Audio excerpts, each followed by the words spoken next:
அன்பான மேசராசி நேயர்களே, செவ்வாயை ராசி அதிபதியாக கொண்டவங்க. சூரியன் உச்சமடையக்கூடிய ராசி அப்படிங்கிறதால எடுத்த காரியத்தை துணிச்சலாகவும் தைரியத்தோடையும் விடாமுயற்சியோடையும் செய்யக்கூடிய ஆற்றல் படைச்சவங்களா இருப்பீங்க. சுறுசுறுப்பானவங்க, பழகிற எல்லார்கிட்டையும் பாரபட்சம் பார்க்காம அன்பு காட்டக்கூடியவங்க. கண்ணுக்கு முன்னாடி ஒரு தப்பான விஷயம் நடக்குதுன்னா மூக்குக்கு மேல கோபம் வரும். அது யாராக இருந்தாலும் தப்பு அப்படின்னு சுட்டி காட்டக்கூடிய தைரியம் இவங்க கிட்ட இருக்கும். எளிதில் உணர்ச்சி வசப்படக்கூடியவங்க, மனசாட்சிக்கு மட்டுமே பயப்படக்கூடியவங்க. இந்த வாழ்க்கையில எதையாவது சாதிக்கணும் அப்படிங்கிற வெறி எப்பவுமே இவங்க கிட்ட இருக்கும். விளையாட்டு விஷயங்கள்ல மேசராசிக்காரங்களை யாராலையும் வீழ்த்த முடியாது. ஆரோக்கியத்தை பொறுத்த வரைக்கும் உஷ்ண தேக அமைப்பை கொண்டவங்களா இருப்பாங்க. இவங்களுடைய பேச்சு, பழகிற விதம், பழக்க வழக்கங்கள் எல்லாருக்குமே பிடிக்கிற மாதிரி தான் இருக்கும். இப்படி சிறப்பான குணங்கள் இருக்கக்கூடிய மேச ராசிக்காரர்களுக்கு இனி வரக்கூடிய காலங்கள்ல பார்த்தீங்கன்னா மேச ராசி, அஸ்வினி, பரணி, கார்த்திகை 1ஆம் பாதம் நட்சத்திரக்காரர்களுக்கு குடும்பம் மற்றும் ஆரோக்கியத்துல சில மாற்றங்களை கொண்டு வர போகுது. வேலையை பொறுத்த வரைக்கும் உங்களுடைய கடின உழைப்பு அதிகரிக்கும் மற்றும் உங்களுடைய முயற்சிகள் எல்லாமே பலனளிக்கும். இந்த மாதத்தினுடைய பிற்பகுதி உங்களுக்கு வெற்றியை கொடுக்கும். வணிகம் சம்பந்தமாக நீங்க எடுக்கக்கூடிய முயற்சிகள்ல தடைகள் வந்தாலும் உங்களுடைய விடாமுயற்சி மற்றும் புதிய புதிய சிந்தனைகள் காரணமாக அதுவெல்லாம் உங்களுக்கு நல்ல பலன்களை கொடுக்க போகுது. பணம் கொடுக்கல் வாங்கல்ல பார்த்தீங்கன்னா இது வரைக்கும் உங்களுக்கு தடைகள் எல்லாம் இருந்திருக்கும். இந்த மாதத்தின் பிற்பகுதியில் உங்களுக்கு சாதகமான முடிவுகள் கிடைக்கும். பண ஆதாயங்கள் உங்களை தேடி வரும். கடந்த சில மாதங்களா பார்த்தீங்கன்னா உங்க வாழ்க்கையில நடந்த சம்பவங்கள், ஏமாற்றங்கள், துரோகங்கள் எல்லாமே உங்களுக்கு மிகப்பெரிய ஒரு அனுபவத்தை கொடுத்து இருந்தாலும் சில விஷயங்களை எல்லாம் இப்போ வரைக்கும் உங்களால் ஜீரணிக்க முடியல. அதனாலேயே நிறைய நேரங்களில் மனசு வெறுத்து போய் இந்த வாழ்க்கையில் இதுக்கு மேலே நான் என்ன கஷ்டப்பட வேண்டி இருக்கு, எனக்கு இந்த வாழ்க்கையே பிடிக்கல அப்படின்னு சொல்லிட்டு இருப்பீங்க.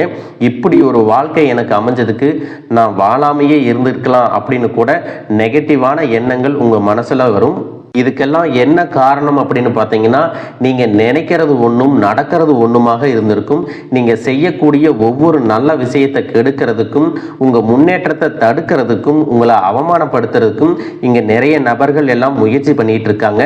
ஆனாலும் அவர்களுடைய சதிகளையும் சூழ்ச்சிகளை எல்லாம் தாண்டி இப்போ வரைக்கும் நீங்க ஓரளவுக்கு நல்லா இருக்கீங்க. அப்படின்னா உங்ககிட்ட இருக்கக்கூடிய நல்ல எண்ணங்களும் கடவுள் பக்தியும் இது வரைக்கும் நீங்க செஞ்ச நல்ல விஷயங்களும் தான் உங்களை காப்பாத்தி இருக்கு.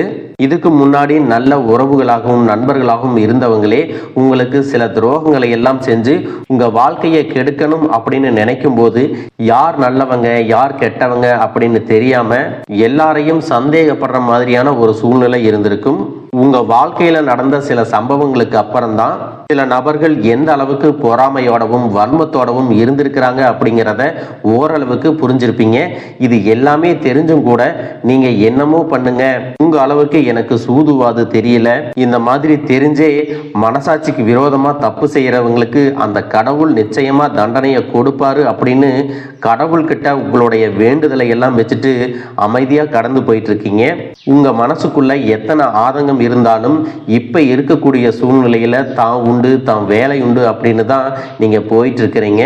மற்றவங்க மாதிரி இல்லாம கஷ்டத்தையும் கண்ணீரையும் மறைச்சிட்டு வெளியே சந்தோஷமா இருக்கிற மாதிரி நடிச்சிட்டு இருக்கிறீங்க. இந்த வாழ்க்கை உங்களை எப்படி புரட்டி போட்டாலும் முடக்கி வச்சாலும் நீங்க எப்பவும் போல சாதாரணமாவே இருக்கிறதால உங்களை சுத்தி இருக்கிறவங்க எல்லாருமே இவங்களுக்கு என்னப்பா ஓஹோன்னு ஜாலியான வாழ்க்கை வாழ்றாங்க அப்படின்னு சொல்லுவாங்க.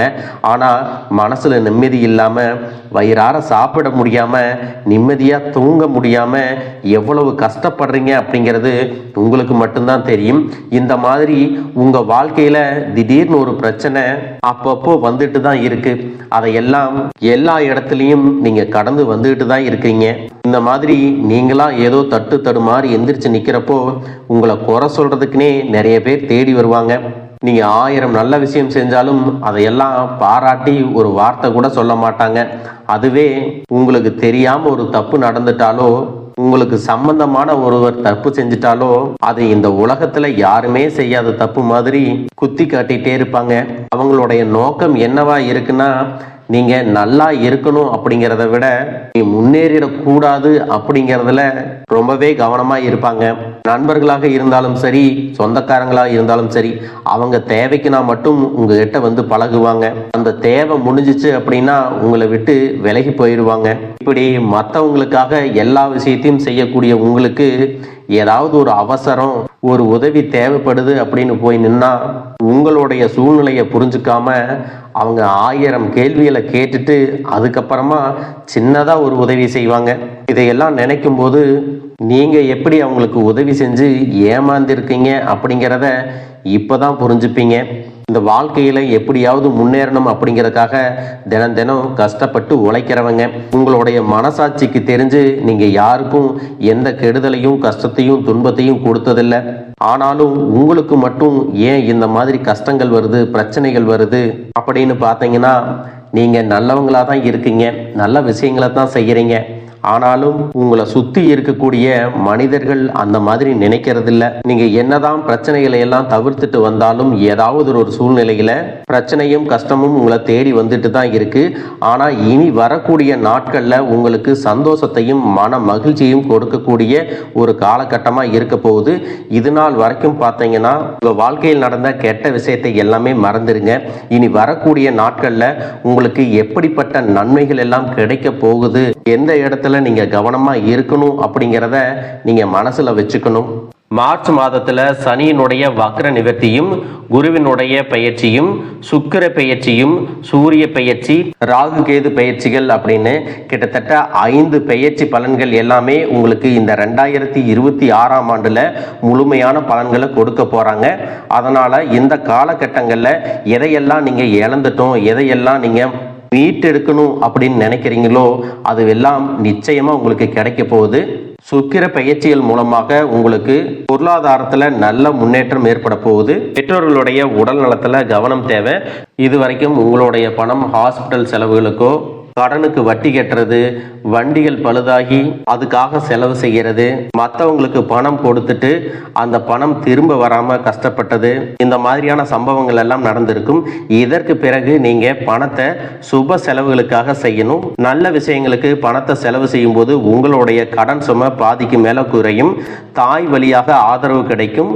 தொழில் செய்யக்கூடிய இடத்துல உங்களுடைய திறமைகள் வெளிப்படும். வேலை செய்யக்கூடிய இடத்துல உங்களுடைய உயர் அதிகாரிகளின் ஆதரவு உங்களுக்கு திருப்தியாக இருக்கும். சுப செய்திகள் எல்லாமே உங்களை வந்து சேரும். பூமி வாங்கக்கூடிய யோகம் உண்டு. வீடு கட்ட ஆரம்பிச்சு அந்த வேலைகள் பாதியில நிக்குது அப்படின்னா அந்த வேலைகள் எல்லாமே உங்களுக்கு சிறப்பா முடியும். உடன்பிறப்புகளின் திருமண முயற்சிகள் கைகூடும். புதிய வாகனங்கள் வாங்குறதுல ஆர்வம் காட்டுவீங்க. தொழில எதிர்பார்த்ததை விட கூடுதலான லாபம் கிடைக்கும். ஆரோக்கியம் சீராகி உற்சாகத்தோட எல்லா வேலையும் செய்வீங்க. அரசு வேலைகள்ல இருக்கிறவங்களுக்கு மேலதிகாரிகளுடைய ஆதரவு கிடைக்கும். உங்களை விட்டு விலகி சென்ற சொந்தங்கள் எல்லாமே திரும்ப வந்து சேருவாங்க. சகோதர ஒற்றுமை வலுப்படும். நிழல் கிரகங்களான ராகு கேது பயிற்சியில பார்த்தீங்கன்னா உங்களுக்கு மறக்க முடியாத சில சம்பவங்கள் எல்லாமே உங்களுடைய வாழ்க்கையில் நடக்கும். இந்த காலத்துல குடும்பத்திலையும் தொழிலையும் நீங்க கூடுதலான கவனத்தை செலுத்தணும். உங்களுடைய கடின உழைப்பால லட்சியத்தை அடையணும் அப்படிங்கறதுக்காக ஒரு பிளான் போட்டு வச்சிருப்பீங்க. அதுவெல்லாம் உங்களுக்கு கையில கிடைக்கிற நேரத்துல சில தடைகள் வந்து சேரும். அதன் மூலமா பண தடைகள் உங்களுக்கு வரும். அதன் மூலமா உங்களுக்கு பணம் வருவது சில தாமதங்கள் ஏற்படும். வியாபாரத்துல போட்டிகளை எல்லாம் நீங்க சந்திக்க வேண்டியது இருக்கும். குடும்ப உறவுகளில் நீண்ட காலமாக இருந்த திருமண தடைகள் எல்லாமே நீங்கும். கல்யாண பேச்சு கைகூடும். சின்ன வயசுலேயே கணவன் மனைவி பிரிஞ்சிருக்காங்க அப்படின்னா விவாகரத்து பெற்றதுக்கு அப்புறம் அவங்களுக்கு 2வது திருமணம் கைகூடக்கூடிய வாய்ப்புகளும் இருக்கு. உறவினர்களோடு இருந்த மனக்கசப்புகள் எல்லாமே மாறும். ஆரோக்கிய தொல்லை உங்களுக்கு அதிகரிக்கும். அரசு வழியில சில சிக்கல்கள் உருவாகும். தன்னம்பிக்கையும் தெய்வ நம்பிக்கையும் அதிகமாக தேவைப்படும். இந்த காலகட்டத்தில் ஆரம்பத்தில் உங்களுடைய வளர்ச்சிக்கு காரணமாக இருந்தவர்களே உங்களுடைய வளர்ச்சியை பார்த்து பொறாமப்பட்டு எதிரிகளாக மாறக்கூடிய சூழ்நிலையும் இருக்கும். இப்படி இன்பமும் துன்பமும் கலந்து வரக்கூடிய உங்களுடைய வாழ்க்கையில உங்களுக்கு நல்ல பலன்கள் கிடைக்கணும் அப்படின்னா வடக்கு நோக்கி இருக்கக்கூடிய அம்பிகையை நீங்க வழிபடலாம். செவ்வாய்க்கிழமைகள்ல துர்க்கை அம்மனை வழிபட்டா நீங்க செய்யக்கூடிய காரியங்கள்ல வெற்றி கிடைக்கும். குடும்ப தலைவர்களுக்கு குடும்ப உறுப்பினர்களாலேயே சில தவறான புரிதல் மற்றும் அளவுக்கு அதிகமான சிந்தனையால மன அழுத்தம் அதிகமாகி உடல் ஆரோக்கியம் பாதிக்கப்படும். உடல் பருமன் அதிகமாகக்கூடிய சூழ்நிலை இருக்கு. சின்ன சின்ன விஷயத்துக்கெல்லாம் கோவப்படுவதை தவிர்த்துக்கணும். இந்த மன அழுத்தத்தை குறைக்கிறதுக்கு ஆன்மீக வழிபாடு அவசியம். தியானம் செய்யறது, யோகா பண்றது, தன்னுடைய உடல் நலம் எவ்வளவு அவசியம் அப்படிங்கிறத சுயமா புரிஞ்சுக்கிறதன் மூலமாக இந்த பிரச்சனைகளை எல்லாம் தவிர்க்கலாம். நீங்க கணவனாக இருந்தாலும் சரி, மனைவியாக இருந்தாலும் சரி, உங்களுடைய வாழ்க்கை துணை மேல அதிகமா அன்பு காட்டுங்க. அவங்க எந்த விஷயத்தை செஞ்சாலும் அதுல இருக்கக்கூடிய நல்ல விஷயத்தை சொல்லி பாராட்டுங்க. சில நேரத்தில் உங்களுக்காகவே அவங்க மெனக்கெட்டு ஏதாவது ஒரு விஷயத்தை செய்வாங்க. அந்த விஷயத்தை நீங்கள் பாராட்டும் பொழுது அன்பு அதிகரிக்கும். அன்பு அதிகரிச்சுன்னா சின்ன சின்ன குறைகள் கூட உங்கள் 2 பேருக்குமே தெரியாது. குழந்தைகளுக்காகவும் குடும்பத்திற்காகவும் அதிக முக்கியத்துவம் கொடுத்து நேரத்தை செலவிடுங்க. கணவன் மனைவிக்கிடையே அந்யோன்யம் அதிகரிக்கும். குடும்பத்தில் ஒற்றுமையும் சந்தோஷமும் நீண்ட நாளுக்கு தொடர்ந்து வரும். தொழிலை பொறுத்த வரைக்கும் நீங்கள் செய்யக்கூடியது சின்ன தொழிலாக இருந்தாலும் சரி, பெரிய தொழிலாக இருந்தாலும் சரி, எதிர்பார்த்த அளவுக்கு லாபம் கிடைக்காம ஒரு மந்தமான சூழ்நிலை இருந்திருக்கும். இதற்கு பிறகு நல்ல நல்ல வாடிக்கையாளர்கள் கிடைப்பாங்க, உண்மையான வேலையாட்கள் கிடைப்பாங்க. நீங்கள் எதிர்பார்த்த மாதிரி நல்ல லாபம் கிடைக்கும். புதிய கிளைகளை எல்லாமே தொடங்குவீங்க. வங்கிகளிடமிருந்து உங்களுக்கு நிதி உதவி கிடைக்கும். பணப்புழக்கம் அதிகரிக்கும். வாடகை இடத்துல இருக்கிறவங்க புதிய இடங்களை வாங்குவீங்க. சிலருக்கு பார்த்தீங்கன்னா வேலை செய்யக்கூடிய இடத்துல வேலை செய்யறவங்களோட சின்ன சின்ன பிரச்சனைகள் வரும். செய்யாத தவறுகளுக்கு பழி ஏற்றிக்கிற மாதிரி இருக்கும். தெரிஞ்ச சிலர் அவங்களுடைய உழைப்பை திருடுவாங்க. உங்களுடைய திறமைகளுக்கும் உண்மையான உழைப்புக்கும் மதிப்பு கொடுக்க மாட்டாங்க. இதனாலேயே இந்த வேலையில தொடரலாமா இல்லை வேற வேலைக்கு போகலாமா அப்படின்னு 2 விதமான மனநிலை இருந்துட்டு இருக்கும். இந்த மாதிரியான குழப்பமான சூழ்நிலையில அவசரப்பட்டு எந்த முடிவுகளையும் எடுக்காம நிதானமாக யோசித்து முடிவுகளை எடுக்கும்போது அதுவெல்லாம் உங்களுக்கு நல்ல பலன்களை கொடுக்கும். அரசு வேலைகள் மற்றும் போட்டித் தேர்வுகளுக்கு படிச்சுட்டு இருக்கிறவங்களுக்கு உங்களுடைய விடாமுயற்சி மற்றும் கவனச்சிதறல் இல்லாமல் தொடர்ச்சியாக பயிற்சி செய்யும் பொழுது இந்த 2026ஆம் ஆண்டுல நிச்சயமாக அரசு வேலை கிடைக்க போகுது. உங்களை பொறுத்த வரைக்கும் நீங்கள் தனியாக இருக்கும்போது சாதாரணமாக தான் இருப்பீங்க. உங்களுடைய சிந்தனை எல்லாமே நல்ல விதமாக தான் இருக்கும். ஆனால் உங்களுடைய சேர்க்கை மற்றும் தவறான நண்பர்களுடைய சேர்க்கை வந்துச்சுன்னா தேவையில்லாத போதை பழக்கத்திற்கு அடிமையாகிறதும், கஷ்டப்பட்டு உழைச்சு சம்பாதிச்ச பணத்தை தவறான இடங்கள்ல முதலீடு செஞ்சு ஏமாறக்கூடிய வாய்ப்புகளும் அதிகமாக இருக்கு. அதனால நண்பர்களை தேர்ந்தெடுக்கும் பொழுது உங்களுக்கு கூடுதலான கவனம் ரொம்பவே முக்கியம். புதிய தொழில் மற்றும் முதலீடுகள் செய்யும் பொழுது அது நல்லதா கெட்டதா அப்படின்னு எல்லா இடத்துலையும் ஆராய்ஞ்சு பார்த்து முடிவெடுப்பது உங்களுக்கு நல்ல பலன்களை கொடுக்கும். என்னதான் உங்களை வீழ்த்தணும், உங்களை தோற்கடிக்கணும், உங்களை கெடுக்கணும் அப்படின்னு எத்தனை பேர் முயற்சி செஞ்சாலும் அந்த முயற்சிகளை எல்லாம் தோற்கடிப்பீங்க. அவங்கள நீங்க ஜெயிச்சு வருவீங்க. போலியான உறவுகள் மற்றும் விரும்பத்தகாத நபர்கள் உங்களை விட்டு விலகி போவாங்க. புதிய நண்பர்களுடைய சேர்க்கை உங்களுக்கு ஆறுதலை கொடுக்கும்.